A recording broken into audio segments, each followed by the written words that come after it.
भाभी क्यों बदल गई। कोयल शादी के बाद जिस घर में आती है वहाँ सास ससुर के सिवा 2 ननदें भी थी, लेकिन दोनों शादीशुदा। कोयल ने सोच लिया था कि वो इस घर को जीत कर रहेगी, लेकिन होता कुछ और है।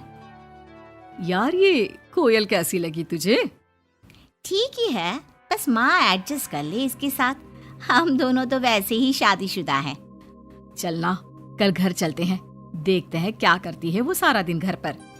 ठीक है दीदी, मैं कल आ जाऊंगी।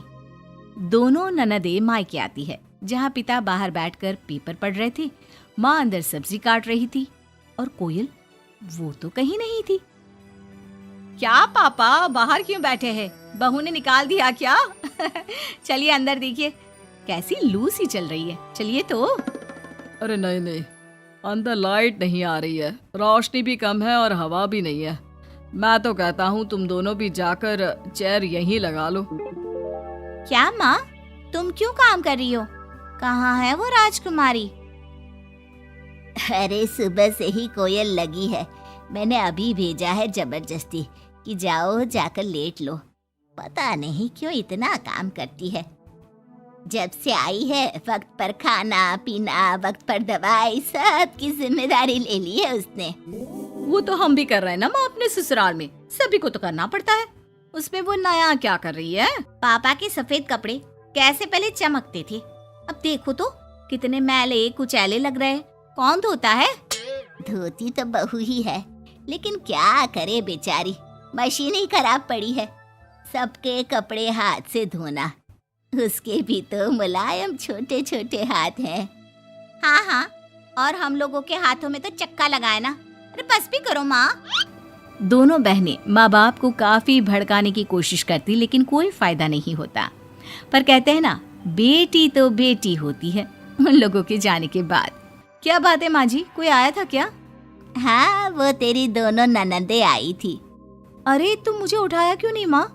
मैं भी मिल लेती ना दोनों दीदियों से। अरे ना बेटा, तभी तो तू सोने गई थी। मैंने उन लोगों को खाना बनाकर खिला दिया, चिंता ना कर। कोयल को सास की बात अच्छी लगती है। वो अंदर जाने लगती है कि सास उसे टोक देती है। बेटा, वो तेरे ससुर जी के कपड़े काफी मैले कुचैले लगते हैं, थोड़ा ठीक से धोया कर। हाँ जी माँ जी। कोयल सास को कुछ नहीं कहती, लेकिन रात में जब पति आता है तो कोयल उससे कहती है, सुनिए, पापा के घर के पहनने वाले कपड़े काफी पुराने हो गए हैं। मैंने कई बार उसे धोया, लेकिन उनमें चमक ही नहीं आती। अगर आप कुछ पैसे देते तो मैं पापा के लिए घर पहनने के लिए नए कपड़े लेकर आऊं। हाँ कोयल, क्यों नहीं, जरूर। अगले दिन कोयल खाना बनाकर बैठी ही होती है कि छोटी ननद आ जाती है। अरे नमस्ते दीदी, कैसी हैं? आइए बैठिए, मैं आपके लिए नींबू पानी बनाती हूँ। आपको अच्छा लगता है ना? वो माँ कहाँ है? कोयल को अजीब सा लगता है कि ननद ने उसे पूछा तक नहीं, ना ही नमस्ते किया। सामने से माँ आती है।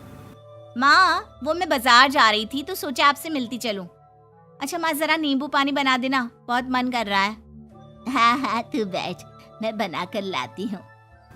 कोयल को लगता है कि बेटी है, माँ के हाथ का स्वाद मिस करती होगी।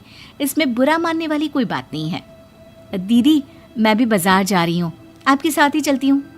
ननद भाभी दोनों मार्केट जाती है, जहाँ कोयल ससुर जी के लिए कपड़े लेती है।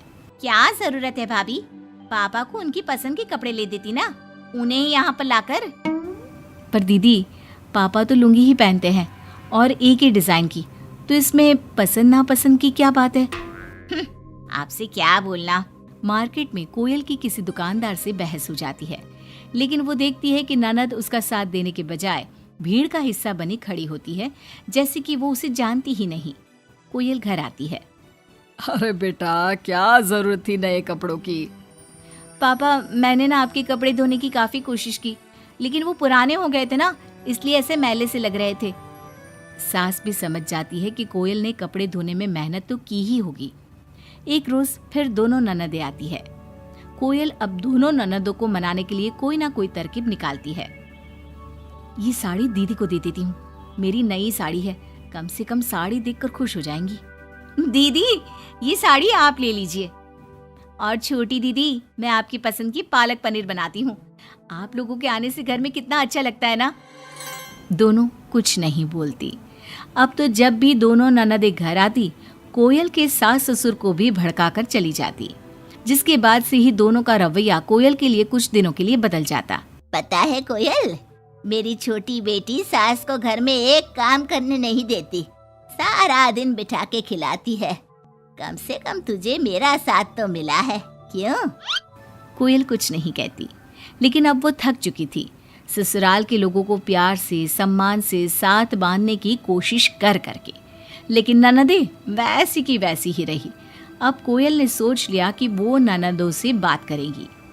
जब बड़ी ननद घर पर फोन करती है, हेलो हेलो कोयल, माँ को फोन देना।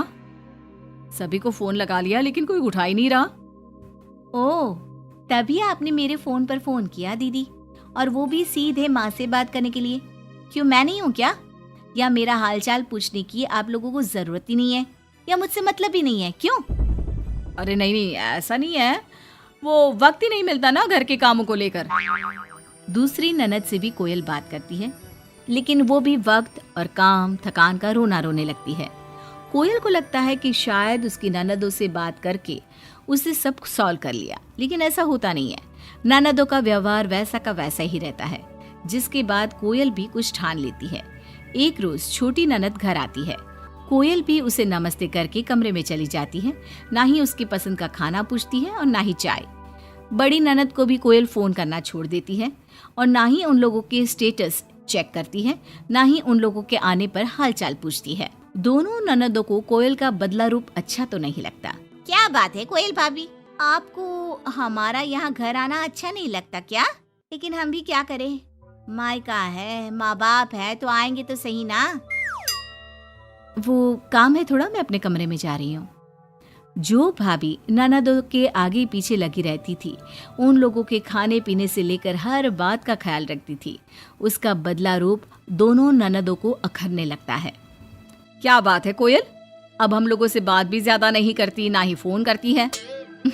वैसे तो आप लोग भी मुझे कभी नहीं पूछती थी ना, आती तो सीधा माँ के कमरे में। फोन में मुझे तब करती जब घर में किसी का फोन ना लगता हो, और करती भी तो सीधे माँ से बात करा दो। मेरे हाथ का ना खाना खाती, ना सीधे मुंह बात करती। तो मैंने भी अपनी दुनिया में जीना सीख लिया है। अब मैं मस्त हूँ और खुश हूँ। नमस्ते। ये बोलकर कोयल वहां से चली जाती है अपनी दुनिया में।